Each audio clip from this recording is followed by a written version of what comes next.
하나님 말씀은 베드로후서 1장 12절입니다.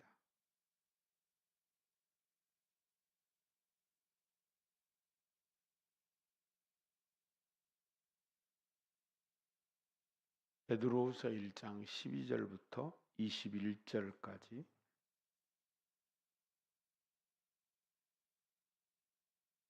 함께 읽겠습니다. 그러므로 너희가 이것을 알고 이미 있는 진리에 서 있으나 내가 항상 너희에게 생각나려 하려 하노라. 내가 이 장막에 있을 동안에 너희를 일깨워 생각나게 함이 옳은 줄로 여기노니 이는 우리 주 예수 그리스도께서 내게 지시하신 것 같이 나도 나의 장막을 벗어날 것이 임박한 줄을 알미라. 내가 힘써 너희로 하여금 내가 떠난 후에라도 어느 때나 이런 것을 생각나게 하려 하노라. 주 예수 그리스도의 능력과 강림하심을 너희에게 알게 한 것 같이 교묘히 만든 이야기를 따른 것이 아니요 우리는 그의 크신 위엄을 친히 본 자라. 지극히 큰 영광 중에서 이러한 소리가 그에게 나기를 이는 내 사랑하는 아들이요 내 기뻐하는 자라 하실 때 그가 하나님 아버지께 존귀와 영광을 받으셨느니라. 이 소리는 우리가 그와 함께 거룩한 산에 있을 때 하늘로부터 난 것을 들은 것이라. 또 우리에게는 더 확실한 예언이 있어 어두운 데를 비추는 등불과 같으니 날이 새어 샛별이 너희 마음에 떠오르기까지 너희가 이것을 주의하는 것이 옳으니라.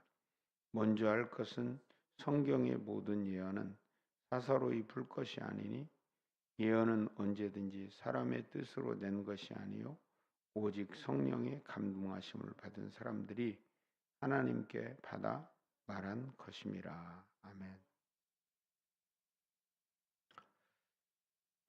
이제 사도 베드로는 어제 말씀드린 것처럼 오늘 13절에 자기가 장막에 있을 동안에 이런 표현을 쓰죠. 나의 장막을 벗을 날이 임박한 줄을 알미라. 이렇게 말하므로 베드로는 이제 자기가 세상을 떠나게 될 날이 머지 않았음을 감지하고 그러면 이렇게 얼마 남지 않은 인생에 내가 꼭 해야 될 만한 일이 무엇일까? 내가 꼭 전하고 싶은 이야기가 무엇일까 하는 것들을 잘 생각했던 것 같고 그 부분을 오늘 좀 더 강력하게 말씀하고 있습니다. 그것은 다름 아닌 이미 있는 진리에 서 있으나 내가 항상 너희에게 그 진리의 말씀을 생각나게 하려 함이라 이렇게 말씀하고 있죠. 생각나게 하려 함이라. 하나님의 말씀이 생각나게 하려 함이라. 예. 하나님의 사람들이 거듭날 때 말씀으로 거듭이 다죠. 세상을 처음 창조하실 때 하나님이 말씀으로 창조를 하셨는데 우리가 범죄한 이후에 우리를 거듭나게 재창조할 때 하나님의 말씀으로 하셨어요. 베드로 사도는 베드로전서 1장 23절에 우리가 거듭난 것이 썩어질 씨로 된 것이 아니고 항상 있고 살아있는 하나님의 말씀으로 되었다. 그렇게 말씀을 해요. 그러니까 말씀 안에서 우리가 거듭났기 때문에 우리의 양식은 하나님의 말씀이어야 되는 거예요.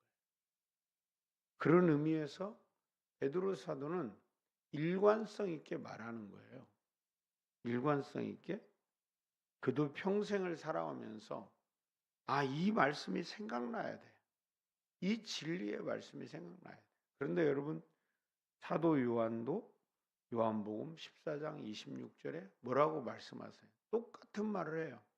보혜사 성령이 우리에게 오시면 하나님의 말씀을 생각나게 하시고 예수께서 말씀하신 것을 우리에게 가르칠 거라고 말하거든요. 그러니까 사도들이 일관되게 이걸 안 거예요, 비로소. 우리는 하나님의 말씀으로 재창조된 인생이기 때문에 하나님의 말씀이 양식이 돼야 된다. 그러기 위해서는 그 말씀이 우리에게 생각나야 되는 거죠. 하나님의 말씀이 자꾸 생각나야 되죠.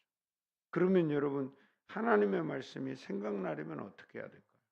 하나님의 말씀을 읽고 그 말씀을 듣고 묵상하고 지키고 이렇게 살아가는 방법밖에는 없어요. 왕도가 없어요. 우리는 뭐 다른 생각을 자꾸 하거든요. 뭐 다른 방법 없나?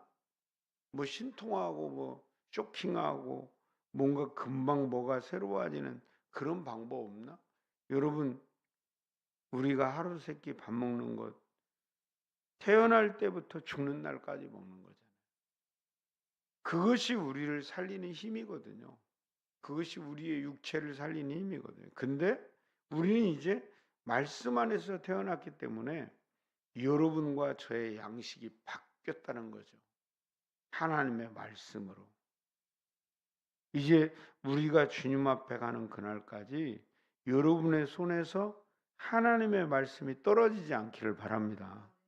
그리고 여러분 속에 계속해서 생각나기를 바랍니다. 우리 주 예수 그리스도의 능력과 강림하심을 너희에게 알게 한 것이 교묘히 만든 이야기를 따른 것이 아니라 우리는 그의 크신 위엄을 친히 본 자라. 우리가 지금 말하는 것이, 내가 지금 말하는 것이 어떤 뭐 이상한 이야기가 아니라는 거예요. 왜 내가 이렇게 자꾸 말하냐면 나는 직접 보았다라는 거예요. 그 변화산상에 야고보와 요한과 함께 올라갔다가 하나님이 그리스도 이분에 대해서 말씀하시는 걸 내가 들었다라는 얘기예요. 직접 들었잖아요. 그 현장에서. 사람들은 예수가 그리스도라는 걸 인정을 못했어요. 근데 베드로와 야고보 요한은 그 변화산상에 올라가 들어버린 거예요. 그 소리를. 하늘로부터 임하는 이는 내 사랑하는 아들이요 내 기뻐하는 자라 하는 소식을 18절에 그의 거룩한 산에 있을 때 하늘로부터 난 것을 들은 것이라. 그분이 하늘의 분이라는 걸 들어버린 거예요. 그냥 세상에서 누구 사람들보다 비교해서 뭐 좀 탁월한 능력이 있고 좀 착한 사람이고 사람들을 돌아보는 긍휼함이 있는 사람, 이런 차원이 아니라는 거예요. 그분은 하나님이시며 하나님의 아들이시며 우리의 구원자라는 것을 명확하게 베드로가 알아버린 거예요. 그 얘기를 오늘 17절에서 18절에 하는 거예요. 그래서 그분의 위엄을 우리가 업신여기거나 약화시키거나 함부로 할 수 없는 하나님이라는 걸 명확하게 말해주는 거예요. 명확하게. 그런데 19절에 또 우리에게는 더 확실한 예언이 있어 어두운 데를 비추는 등불과 같으니 날이 새어 샛별이 너희 마음에 떠오르기까지 너희가 이것을 주의하는 것이 옳으니라. 우리에게는 더 확실한 하나님의 말씀이 있다라는 거예요. 그렇죠? 얼마나 확실해요. 활자로 써버렸잖아요. 활자로 써버렸어. 뭐 들은 이야기, 지나가는 이야기가 아니라 활자로 기록해버린, 책에 기록해버린, 문서화됐다라는 건 이건 지우지도 못해. 변형도 못 시켜. 그러니까 하나님은 더 확실한 예언을 주셨는데 그것은 어두운 데를 비추는 등불과 같다라는 거예요. 여러분, 마음이 어두워질 때 이 말씀이 여러분의 마음을 밝게 하기를 바랍니다. 여러분의 몸이 육신의 질병으로 어두워졌을 때 이 말씀이 여러분의 질병을 치료하는 빛이 되기를 바랍니다. 여러분, 우리의 몸이 다 아플 때 뭘로 치료해요? 빛으로 치료해요. 그렇잖아요? 무슨 뭐 온열기로 이렇게 몸에 댄다. 아니면 우리가 무슨 기계 속으로 들어간다. 다 빛이에요. 다 빛으로 사람은 치료받아요. 요즘은 무슨 레이저 어마어마한 빛이에요. 적외선 등을 쏜다. 뭐 관절이 아파서 빛을 쏜다. 다 빛이라니까요. 여러분 빛이 있어야 인생은 살아요. 그런데 이 예언의 말씀이 여러분과 저의 삶의 어두운 데를 비추는 등불인 걸 믿길 바랍니다. 우리는 이걸 분명히 믿어야 돼요. 책 한 권 읽는 게 아니에요. 오늘 무슨 뭐 몇 구절 글을 읽는 게 아니라니까요. 어떻게 글을 읽는 것 같이 사람들은 생각을 해요. 예. 그냥 한 페이지 바닥씩 읽고 그냥 마지못해 한 페이지 읽고 한 두 줄 쓰고 그런 걸로 우리는 끝나는데 이 예언의 말씀은 여러분과 제 모든 삶의 영역의 어두운 구석을 비추는 등불이 되고 그 등불이 비칠 때는 치료가 일어나고 회복이 일어나고 새 생명이 일어난다니까요. 여러분 이걸 우리는 분명히 믿고 살아야 돼요. 그래서 이 말씀은 예수 그리스도인 거예요.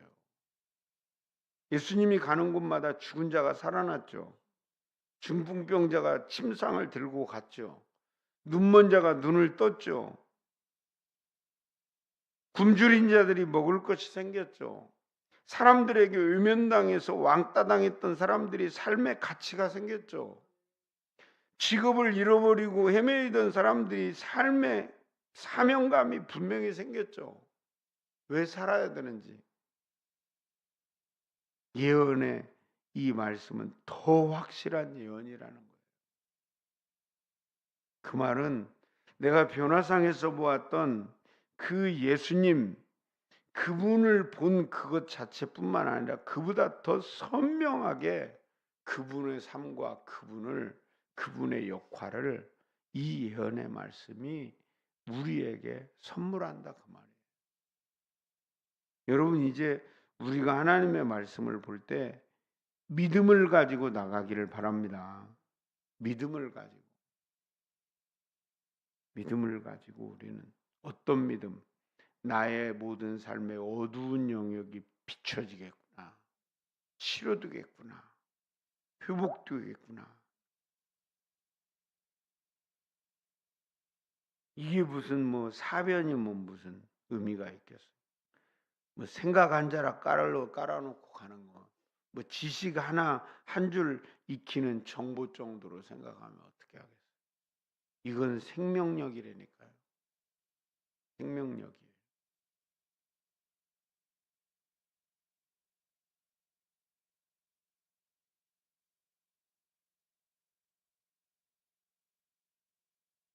여러분 오늘 이 19절에 날이 새어 샛별이 너희 마음에 떠오르기까지 항상 그 별은 뜨잖아요.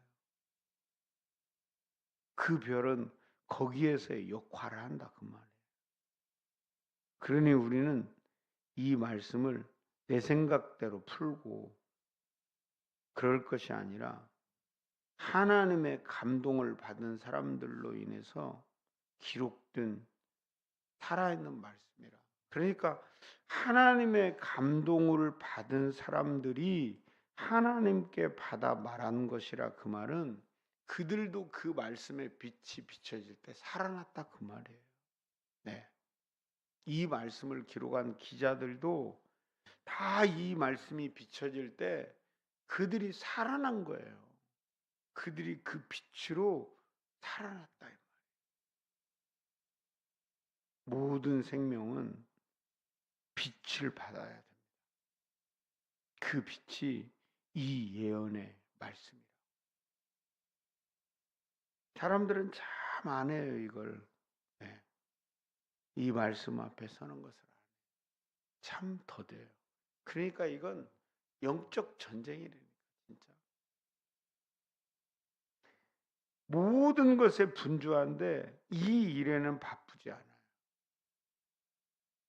하나님의 말씀 앞에 나가는 일에는 바쁘지 않아요.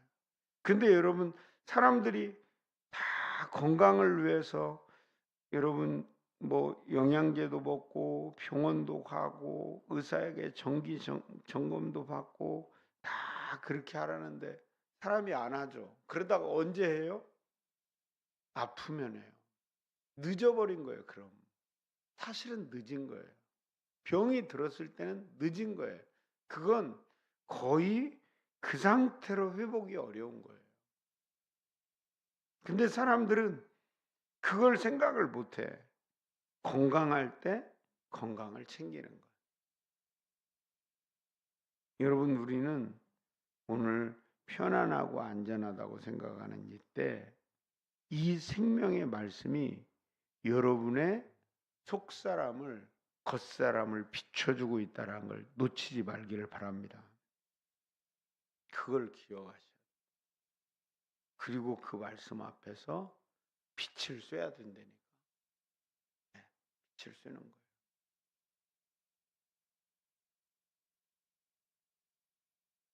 오늘 하루도 여러분이 그 치료의 광선이 가득한 그 하나님의 말씀의 빛을 많이 쏘기를 바랍니다. 그 빛을 쏘야 돼요. 여러분의 생각에 그 빛을 쏘야 돼요. 생각이 건강해져요. 여러분의 마음의 상처와 아픔에도 무거운 짐에도 걱정과 염려에도 그 빛이 쫙 스며들어야 돼요. 그래서 그 모든 마음의 어두운 것들이 떠나가야 돼요. 육체의 모든 약한 부분도 그 빛이 계속 비쳐야 돼요, 오늘. 그래서 건강해지고 회복되어지고 새 힘을 얻는 말씀이 능력이 되는 인생을 살아내기를 주의 이름으로 축복합니다. 베드로에게 유언 같은 말씀이에요. 하나님 아버지 감사합니다. 오늘 우리는 말씀으로 태어났기 때문에 말씀으로 살아야 됨을 다시 깨닫게 하시고 그 말씀은 우리의 어두운 데를 비추는 등불 같으니 그 말씀의 빛이 비치는 곳마다 살아남을 경험하게 하옵소서. 생각이 살아나고 감정이 살아나고 육체가 살아나고 내가 오늘 살아갈 모든 삶에 어두움이 예수의 이름으로 떠나갈지어다. 그리고 새 생명이 가득한 하나님의 능력으로 충만한 복된 하루가 되게 하옵소서. 예수님의 이름으로 기도합니다. 아멘. 같이 기도하겠습니다. 기도할 때 하나님의 말씀 앞에 설 때 말씀 속에 있는 그 빛이 나의 모든 어두운 영역 오늘 밝혀서 치료하고 회복되고 새로운 피조물로 거듭나는 시간이 되도록 기도합시다.